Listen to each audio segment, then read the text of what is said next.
napulot ng pinsan ko yung wedding ring. Yan. Ang ganda niya, oh. Check natin kung tunay talaga siya o ano. Pero maganda, parang tunay. Yan, malalaman natin yan. Itong sa pendant. Parahin natin. Ayan. Ayan, kiss natin yung wedding ring muna.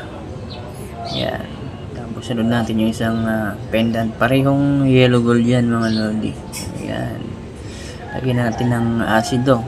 Kung alin ang mabura, yun yung peke. Ang hindi mabura, yun yung tunay. Ayan. Tingnan natin siya. Alin ang mabubura.